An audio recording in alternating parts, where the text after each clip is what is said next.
এই প্রতিকূল পরিবেশেও আপনারা ভগবানের কথা শ্রবণের নিমিত্তে এসেছেন দূর দূরান্ত থেকে। নিম্নচাপ চলছে, এই নিম্নচাপের মাঝে এত ভক্তবৃন্দের সমাগম সত্যি বিস্মিত করেছে এবং কৃষ্ণ কথা গৌর কথা আস্বাদনে আগ্রহ দ্বিগুণ বাড়িয়ে দিয়েছে। কৃতজ্ঞতা জ্ঞাপন করছে আয়োজনকারী ভক্তবৃন্দদের প্রতি, যাদের ঐকান্তিক আয়োজনের কারণে আমরা চমৎকার ভাবে সাধু সঙ্গ করার সৌভাগ্য পেয়েছি। গতকাল যে জায়গায় কথার বিশ্রাম টেনেছিলাম সেই জায়গা থেকে আজ পুনরায় শ্রবণ করব। আমরা শ্রবণ করছিলাম এই পৃথিবীতে অর্থ বিত্ত বৈভব কোনো কিছুই দ্বারা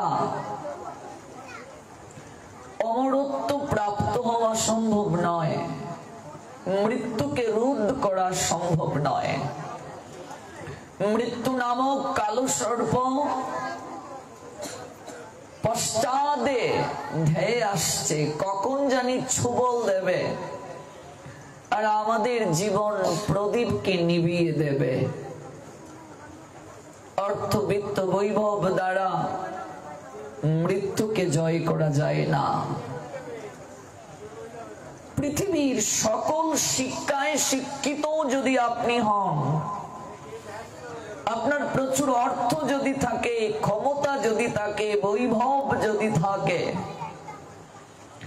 আপনি পৃথিবীর সকল শাখায় জাগতিক জ্ঞান লাভ করলেও তিনটি প্রশ্নের উত্তর আপনার পক্ষে দেওয়া সম্ভব নয়।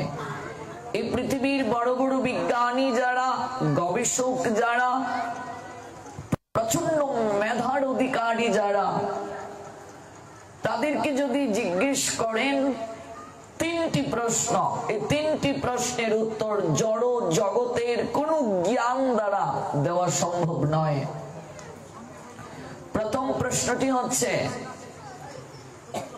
আপনি জন্মগ্রহণের পূর্বে কোথায় ছিলেন?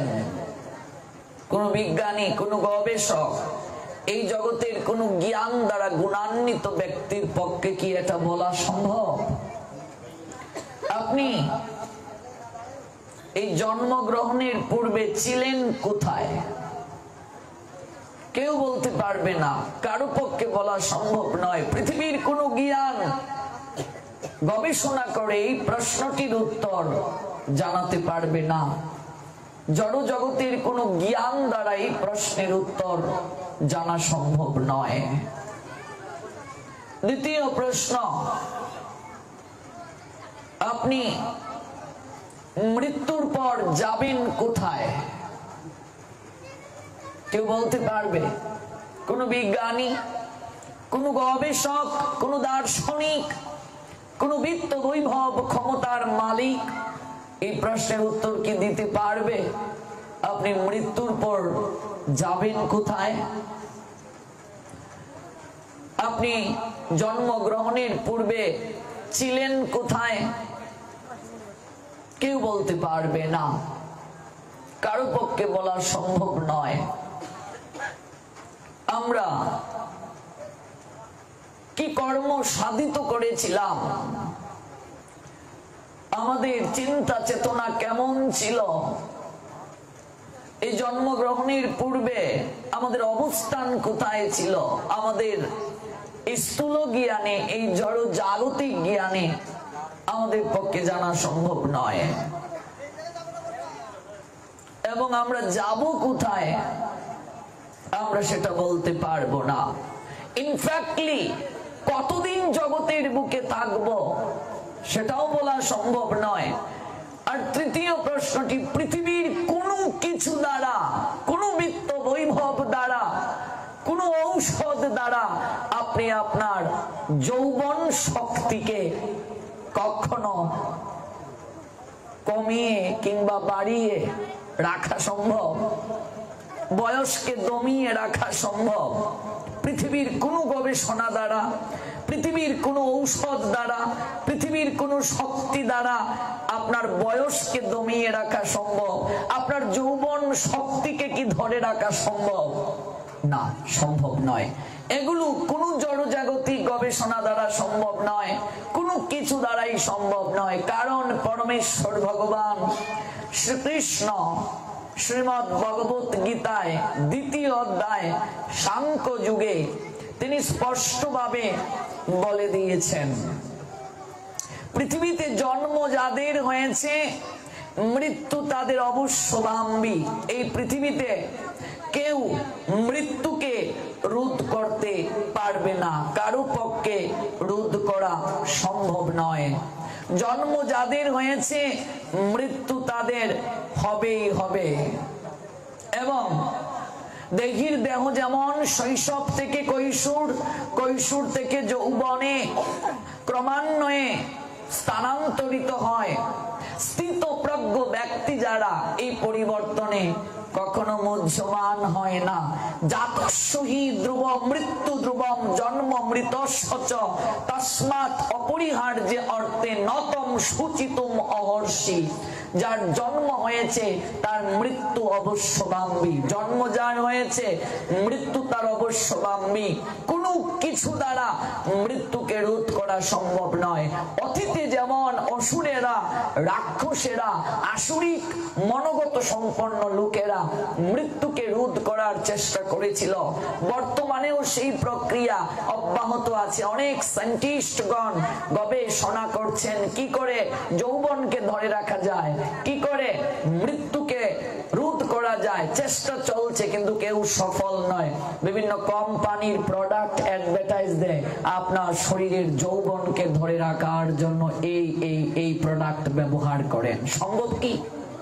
সম্ভব নয়। চুল পেকে গিয়েছে, আপনি কালার করেছেন, এটা কি দীর্ঘস্থায়ী? সম্ভব নয়, কিচ্ছুই সম্ভব নয়। প্লাস্টিক সার্জারি যতবারই করুন, এটার কি চিরস্থায়ী কখনো বিধান রয়েছে? সম্ভব নয়। কারণ গীতায় ভগবান বলে দিয়েছেন শৈশব থেকে কৈশোর, কৈশোর থেকে যৌবন, যৌবন থেকে বার্ধক্যে ক্রমান্বয়ে আমাকে আপনাকে যেতে হবে। কারো দ্বারা এটাকে রোধ করা সম্ভব নয়। এটা প্রকৃতির বিধান, বিশ্ব প্রকৃতির চিরায়ত রীতি অনুসারে পৃথিবী জুড়ে চলছে এই পালা বদলের খেলা। তাই সে খেলার সোপান বেয়ে একদিকে যেমন বেজে উঠে আগমনী সুর, ঠিক তেমনি সময় অন্যদিকে বেজে ওঠে বিদায়ের করুণ সানাই। আগমনী সুরের নৃত্যের মূর্ছনায় অমুগ ঘন আনন্দের বশবর্তী হয়ে আমাদের চঞ্চল মন ময়ূরের পাখার মতো পেকম তুলে নাচে। নতুনকে বরণ করে নেওয়ার নিমিত্তে আমরা আনন্দে বিভোর হই। আবার পুরাতনকে বিদায় দিতে গিয়ে বিষাদ রত্না করে সাঁতার কাটি। কখনো নতুনকে বরণ করে নেওয়ার আনন্দ, আবার কখন বা পুরাতনকে বিদায় দিতে গিয়ে দুঃখ পাওয়া। কখনো প্রবেশ, আবার কখনো বা প্রস্থান। এই প্রবেশ আর প্রস্থানের নাট্য মঞ্চে অনাদিকাল থেকে জীব সকলকে পরিভ্রমণ করতে হচ্ছে। জন্ম মৃত্যুর চক্রবুহে আবদ্ধ হয়ে বারবার ঘূর্ণায়মান চক্রে ঘুরতে হচ্ছে। এমন কেউ নেই যে বলতে পারবে না যে আমাকে এই চক্রাকার থেকে নিষ্কৃতি কোন জড়জাগতিক জ্ঞান দ্বারা, পদ্ধতি দ্বারা, চিকিৎসা দ্বারা করে দাও। কারো পক্ষে সম্ভব নয়। কেউ যদি বলে আমি এই বিধানের সঙ্গে সম্পর্ক স্থাপন করব না, তাও সম্ভব নয়। জন্ম যার হয়েছে মরতে তাকে হবে। প্রবেশ যেখানে আছে প্রস্থান সেখানে হবে, শুরু যেখানে আছে শেষ সেখানে হবে। এটা বিধির অলঙ্ঘনীয় বিধান। গতকাল আমরা যে উদাহরণটিকে অর্ধ সমাপ্ত রেখে গিয়েছিলাম সেটি হচ্ছে অর্থবিত্ত বৈভব দ্বারা পপ সম্রাট মাইকেল জ্যাকসন, তিনি তার ক্ষমতা দ্বারা, তার বিত্ত দ্বারা, তার অর্থ দ্বারা, তার প্রতিপত্তি দ্বারা তিনি জগতের বুকে 150 বছর বাঁচার চেষ্টা করেছিলেন। কত বছর বাঁচবেন? 150 বছর। 150 বছর বাঁচার তীব্র চেষ্টা করেছিলেন। তীব্র আকাঙ্ক্ষায় তিনি 150 বছর বাঁচার জন্য কঠোরভাবে পরিশ্রম করেছিলেন। তিনি কৃষ্ণাঙ্গ ছিলেন, প্লাস্টিক সার্জারির মাধ্যমে শরীরের রংকে পরিবর্তন করেছিলেন, শ্বেতাঙ্গ হয়েছিলেন, কিন্তু কোনো চেষ্টাই তাকে সফল করতে পারেনি। ব্যক্তিগত 12 জন ডাক্তার ছিল তার। পায়ের নখ থেকে মাথার চুল পর্যন্ত প্রত্যেক দিন পরীক্ষা করত। পায়ের নখ থেকে মাথার চুল পর্যন্ত ব্যক্তিগত 12 জন ডাক্তার প্রত্যেক দিন তাকে চেক আপ করত, সবকিছু ঠিক আছে কিনা। প্রত্যেক দিন ল্যাবরেটরি থেকে পরীক্ষা করে তাকে খাবার দেয়া হতো, জলকে পরীক্ষা করে দেয়া হতো প্রত্যেক দিন। অক্সিজেন নির্গত বেডে তিনি শয়ন করতেন, অক্সিজেন নির্গত বেডে। প্রত্যেক মাসে কিছু লোককে তিনি টাকা দিতেন যারা ডোনার। কেন টাকাগুলো দিতেন তাদেরকে? তার কারণ হচ্ছে কোন কারণে যদি তার কিডনি নষ্ট হয়ে যায়, ফুসফুস নষ্ট হয়ে যায়, কোন কারণে যদি তার রক্তের প্রয়োজন হয়, কোন কারণে শরীরের কোন অঙ্গ প্রত্যঙ্গ যদি তার নষ্ট হয়ে যায়, তাহলে তিনি যেন সঙ্গে সঙ্গে সরবরাহ করতে পারেন, এই জন্য কিছু লোকদেরকে প্রত্যেক মাসে তিনি টাকা দিতেন। কোন কারণে শরীরের কোন অঙ্গ প্রত্যঙ্গ নষ্ট হয়ে গেলে তাদের নিকট থেকে যেন এটা সংগ্রহ করা যায়। কারোর সঙ্গে দেখা হলে হ্যান্ডশেক করতে গিয়ে হাতের মাঝে দস্তানা পড়তেন এবং কাউকে সহজে আলিঙ্গন করতেন না, নো এমব্রেস এনিওয়ান। হ্যান্ডশেকের সময় এক্সট্রিম কনসাস রাখতেন এবং প্রত্যেকটা মুহূর্তে মুহূর্তে ডাক্তারের পরামর্শ নিয়ে তিনি চলতেন। তার ইচ্ছে ছিল 150 বছর জগতের বুকে বাঁচার। এটা তো বেশি আগের ঘটনা নয়, সেদিনের ঘটনা। আপনারা পপ সম্রাট মাইকেল জ্যাকসনের নাম অনেকেই জানেন। এত চেষ্টা করেছিলেন, কিন্তু ভগবান মাত্র 50 বছর বয়সে মেইন সুইচকে বন্ধ করে দিয়ে দিলেন। Only 50 years main switch off, বন্ধ করে দিলেন ভগবান মাত্র 50 বছর বয়সে। ব্যক্তিগত 12 জন ডাক্তার এবং ক্যালিফোর্নিয়া শহরের হাজার হাজার ডাক্তারকে নিয়ে মেডিকেল বোর্ড বসানো হলো। শত চেষ্টা করেও আর মেইন সুইচকে অন করা গেল না। রাখে হরি মারে কে, মারে হরি রাখে কে। চিন্তা করে দেখুন, পৃথিবীর কোন বিত্ত বৈভব দ্বারা, কোন ক্ষমতা দ্বারা, অর্থ দ্বারা, সম্মান প্রতিপত্তি দ্বারা আপনি আমি কেউ এই জগতে বাঁচতে পারবো না, শেষ রক্ষা হবে না। এটাই প্রত্যেকটা মানুষকে সর্বপ্রারম্ভিকায় উপলব্ধিতে আনতে হবে। মানুষ তার জীবনের সবচেয়ে বড় সঞ্চয় দিয়ে একটা বিশাল অট্টালিকা বানায়। তার ইচ্ছে হয় এই বাড়িটাতে সে আরামায় এসে থাকবে, কিন্তু নিয়তি বড় নিঠুর। কত কষ্ট করে রে মন, কই রাজগড় বাড়ি, আগুনে পুড়বে না মাথা, মারবে বাঁশের বাড়ি, রইল রে তোর স্বাদের গড় বাড়ি। যে ছেলেটি প্রথম তোমায় ডেকেছিল পিতা, শ্মশান ঘাটে সেই ছেলেটি জ্বালবে রে তোর চিতা। আপনি যে গৃহে থাকার স্বপ্ন দেখেছিলেন, আপনি মৃত্যুর পরে সেই গৃহ থেকে আপনাকে বের করে তুলসীর তলে শুইয়ে দেবে। জীবন দশায় আমরা যে তুলসীকে সম্মান করি না, শ্রদ্ধা করি না, স্নান করাই না, প্রণাম করি না, পরিক্রমা করি না, কণ্ঠে তুলসীর মালা দিতে লজ্জাবোধ করি, কিংবা কেউ যদি দেই সেটাও কেউ যেন না দেখে লুকিয়ে রাখি, অথচ মৃত্যুর পরে প্রথমেই আপনাকে আমাকে কষ্ট করে অট্টালিকা বানিয়েছেন, সেই জায়গায় রাখবে না, ওই অট্টালিকা থেকে ওই আপনার শৌখিন বাড়ি থেকে বের করে দেবে। রাত্রে মরলে সকালে বাসি মরা হয়ে যাবেন এই বলে আপনাকে অট্টালিকা থেকে বের করে তুলসীর তলায় শুইয়ে দেবে। এই দুটি চুকের মাঝে প্রথমে তুলসী পত্র দেবে। আপনি যতই অলংকার পড়ুন না কেন, আমি অলংকার পড়তে মানা করছি না, অলংকার পড়া যাবে না সে কথা বলছি না, জাস্ট একটা উদাহরণ দিচ্ছি। আপনি যতই অলংকার পড়ুন না কেন, আপনার মৃত্যুর পর আপনার নাকের নুলক কিংবা নাক ফুলটা পর্যন্ত কেটে রেখে দেবে। ভুল বলছি?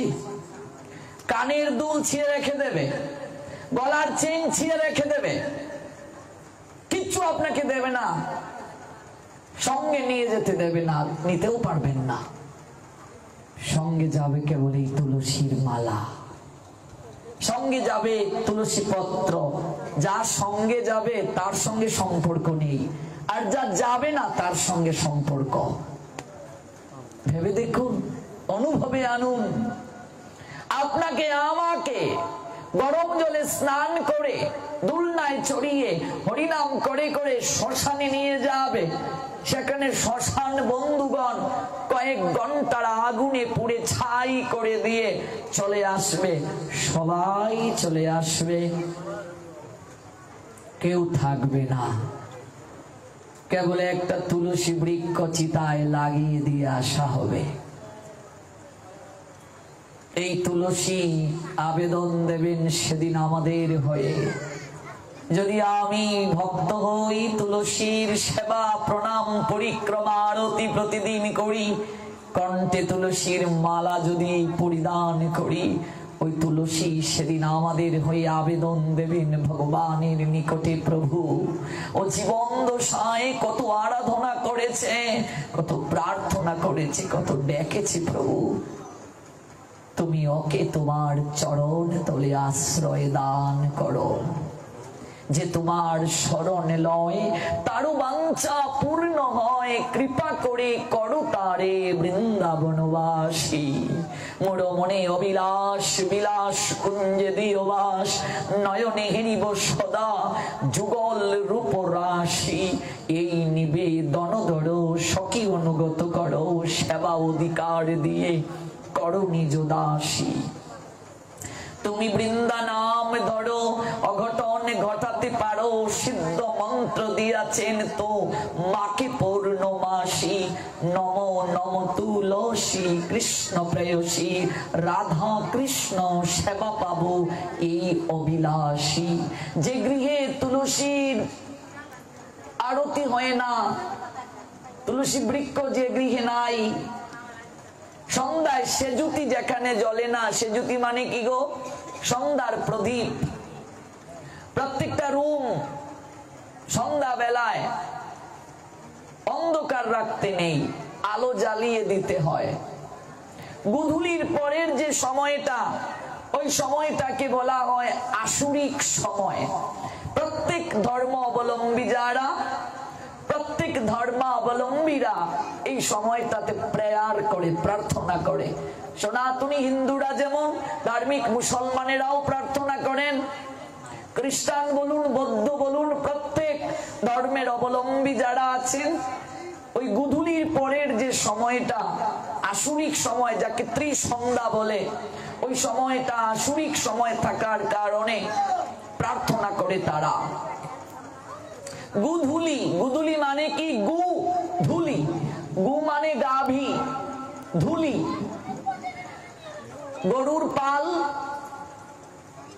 মাঠ থেকে যখন আলোয় ফিরে আসে যে সময়টাতে, এবং গরু কিংবা গাভীর পায়ের খুর থেকে যে ধুলি নির্গত হয়, যে ধুলি বাতাসের সঙ্গে মিতালি গড়ে উড়ে বেড়ায়, ওই যে সময়টা, এটাকে বলে গুধুলি। গুধুলি, গুধুলি সময় যখন রাখাল গরু নিয়ে মাঠ থেকে আলোয় ফিরে আসে, নীরহারা পাখিরা নিজ নিজ নীরের সন্ধানে যেতে ব্যস্ত।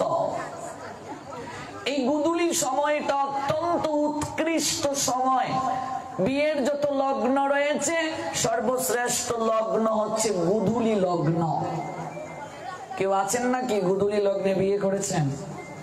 আছেন? তোমরা কেউ নাই? ও আচ্ছা, ও আমার মেশু আছে, ও মাসি আসুননি গো, এর লাগেই তোমরা এত সুখী। তো গুধুলি কোন লগ্ন আসলো না, ও আচ্ছা। তো আমরা মনে করি কোন লগ্ন না থাকলে ও গুধুলি লগ্নে বিয়া করছে, অথচ গুধুলি লগ্নটা সর্বশ্রেষ্ঠ লগ্ন। তবে লগ্নটা ঠিক মতো ধরতে হবে। গুধুলি ভগবান শ্রী গোবিন্দ সখাদেরকে নিয়ে গুচারণ লীলা সমাপন করে গরুর পালকে নিয়ে যে সময়টাতে গৃহে প্রত্যাগমন করেন, ওই সময়টা উৎকৃষ্ট সময়, যখন সূর্যদেব পূর্ব গগন থেকে পশ্চিম গগনে অস্ত যান যান যান লালচে আভাটা যখন থাকে, আর গরুর চরণের ধুলি যখন উঠিত হয়, এই যে সময়, এই সময়টা হচ্ছে উৎকৃষ্ট সময়। এই সময়ের বিবাহের যে লগ্ন, এটাকে গুধুলি লগ্ন বলে। ওই গুধুলি লগ্নে সঠিক সময়টা ধরে যদি কেউ বিবাহ করতে পারে, উৎকৃষ্ট বিবাহ, সেই স্বামী স্ত্রীর জীবন সর্বদা মধুময় থাকবে, কথা বলা যাবে না। গুধুলির পরের যে সময়, আসুরিক সময়, আসুরিক সময় ভজনের নির্ধারিত সময় দিয়েছেন আচার্যগণ। কারণ কি? কারণ হচ্ছে আসুরিক সময়ে আমরা ভজন যদি করি, নেগেটিভ যে শক্তি রয়েছে, এই নেগেটিভ শক্তিটা দূর হবে, আমাদের মাঝে আসবে না।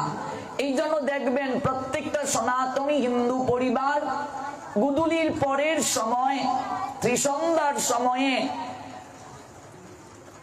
তুলসীর তলে তারা প্রদীপ প্রজ্বলন করে, ঘরে ঠাকুরকে প্রদীপ নিবেদন করে, আরতি করে, শঙ্খ বাজায়, উলুধ্বনি করে, কাশি বাজায়, মৃদঙ্গ বাজায়, ঘন্টা বাজায়। যে গৃহে সন্ধ্যা সময়ে ঘন্টা বাজে না, শঙ্খধ্বনি হয় না, উলুধ্বনি হয় না, আরতি হয় না, গৃহের প্রত্যেকটা কক্ষের মাঝে আলো দেয়া হয় না, অপআত্মাগুলো, যে আত্মাগুলো কোন জায়গায় ঠাঁই পায় না। মনে রাখবেন, আপনি সাধন ভজন করুন আর নাই করুন, যদি এই কার্যটা করেন, অর্থাৎ আত্মহত্যা করেন, আপনার আত্মা কোনো জায়গায় ঠাঁই পাবে না। বর্তমানে আত্মহত্যার প্রবণতা এতটাই বাড়ছে, আপনি দেখবেন তরুণ প্রজন্মের মাঝে আত্মহত্যার প্রবণতা দিন দিন বাড়ছে। আমাদের বয়সী ছেলে মেয়েরা আত্মহত্যায় বেশি ঝুঁকছে। এই জীবনটাকে মূল্যহীন ভাবছে তারা, জীবনের কোনো মূল্য নেই, প্রেমে রিফিউজ হয়ে গেছে, জীবনের কোনো মূল্য নেই, তাই একটা কাগজে লিখে আত্মহত্যা করছে। কদিন আগে আমাদের চিত্রনায়ক রিয়াজ তার শ্বশুর মাথায় পিস্তল ঠেকিয়ে আত্মহত্যা করলো। বলে গেল একটা চমৎকার কথা, পৃথিবীতে আপনি নিজেই নিজের আপন, আর কেউ আপন নয়। তার বউ আছে, মেয়ে আছে, ছেলে আছে, মেয়ে মেয়ের জামাই দেশে, তার বউ, ছেলে ছেলের বউ সবাই দেশের বাহিরে। কেন? তার অনেক বড় ফ্ল্যাট আছে, অনেক টাকা আছে, অনেক কিছু আছে, কিন্তু হৃদয়ে কোনো শান্তি নেই। অর্থবিত্ত বৈভব কখনো মানুষকে শান্তি দিতে পারে না, সুখ দিতে পারে না, আনন্দ দিতে পারে না। আনন্দ, সুখ, শান্তি, এই তিনটা শব্দের আলাদা ব্যাখ্যা রয়েছে। কিসের দ্বারা পাওয়া যায় তারও একটা ব্যাখ্যা আছে, আমরা শুনবো ধীরে ধীরে। অর্থই যদি মানুষকে শান্তি দিতে পারত, আনন্দ দিতে পারত, অর্থই যদি মানুষকে পরম আনন্দের নিকেতনে নিতে পারত, তাহলে তো প্রত্যেকটা মানুষই জগতে শান্তিতে থাকতো। অর্থবিত্ত বৈভব শান্তি দিতে পারে না। শান্তি, আনন্দ, সুখের যদি কোনো ঔষধ খুঁজে পাওয়া যেত, সেই ফার্মেসিতে সবচেয়ে বেশি লাইন থাকতো, যে আমাকে 500 টাকার শান্তি দিন, আমাকে 500 টাকার একটু আনন্দ দিন, তো আনন্দ, আমাকে 500 টাকার সুখ দিন। সম্ভব নয়। সুখ শান্তি আনন্দ এগুলো অর্থ দ্বারা পাওয়া যায় না, দ্যাট ইজ রিলেটিভ ম্যাটার, এগুলো আপেক্ষিক বিষয়, এগুলো অনুভবের বিষয়, কিসের মাধ্যমে অর্জন হয় এটাও আমরা শুনবো। তো আত্মহত্যার প্রবণতা দিন দিন বাড়ছে আমাদের সমাজে। নৃদেহ আদ্যম সুলভম সুদুর্লভম, দেবতাদেরও দুর্লভ এই মনুষ্য জন্ম প্রাপ্তি কৃষ্ণ ভজনের জন্য।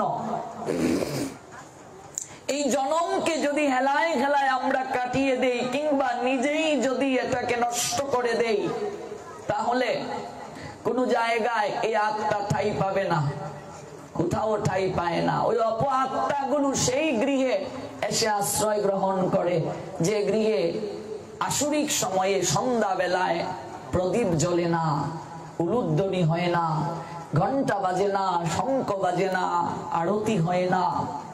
প্রত্যেকটা ঘরে আলো জ্বালিয়ে দিতে হয়। যে গৃহে আলো নেই, অন্ধকার, অন্ধকার মানে কলির স্থান। দেখবেন সবচেয়ে অপকর্মগুলো কোথায় হয়? অন্ধকারে হয়। সবচেয়ে অপকর্ম অন্ধকারে হয়। অন্ধকার হচ্ছে কলির স্থান। অন্ধকার মানে কি? কলির স্থান। তো অন্ধকারে ওরা এসে আশ্রয় গ্রহণ করে। যে গৃহে তুলসী বৃক্ষ নেই, সেবা হয় না, অদ্বৈত প্রভু বলছেন সেই গৃহ শ্মশান সদৃশ। গৃহাঙ্গনে শ্রী তুলসী করিবে স্থাপন, তুলসী বিহনে গৃহ শ্মশানেরও সম। এই জন্য এই আসরিক সময়টাতে আমাদেরকে হরিভজন করতে হয়। হরিভজন করার অনুমোদন দিয়েছেন। আমরা গতকাল একটা প্রসঙ্গে আমরা আলোচনা করেছিলাম যে সন্তান ধারণের পদ্ধতির কথা। That no assembly speaking, that is indeedly absolutely necessary conversation. তার কারণটা হচ্ছে আমরা কিছুই জানি না, যার কারণে আসরিক মনোগত সম্পন্ন সন্তান সমাজের বুকে আজ বেশি দেখা যায়। রাস্তায় আমার ছেলে কাপড় টানে, আজকে এই রঙ্গবড়া বঙ্গদেশে 6 বছরের বাচ্চা থেকে 80 বছরের বৃদ্ধা পর্যন্ত নিরাপদ নয়। ধর্ষণের সংবাদ আপনি নিউজ পেপার খুললেই দেখবেন, প্রত্যেকটা টিভির চ্যানেল খুললেই দেখবেন ধর্ষণের সংবাদগুলো। তার কারণ কি? আইন দ্বারা ধর্ষণ রোধ সম্ভব নয়। মানুষের মনোগত চেতনা যদি পরিবর্তন না হয়, মানুষের মনোগত চেতনা যতদিন পর্যন্ত না পরিবর্তন হবে, ততদিন পর্যন্ত এহেন সমস্যা থেকে আমরা বের হয়ে আসতে পারবো না।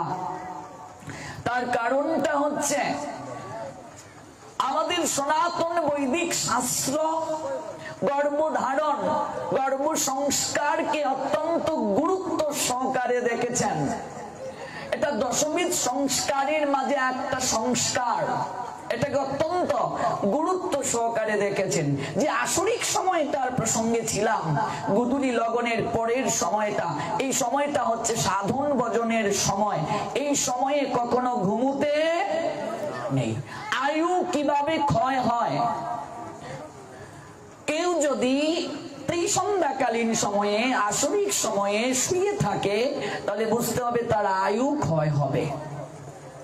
এটা বৈদিক শাস্ত্রের কথা। সাধনায় যারা সিদ্ধি লাভ করতে চান, যেমন সিদ্ধ বাবা জগন্নাথ দাস মহারাজ, তিনি তার একটা বাণীতে বলছেন,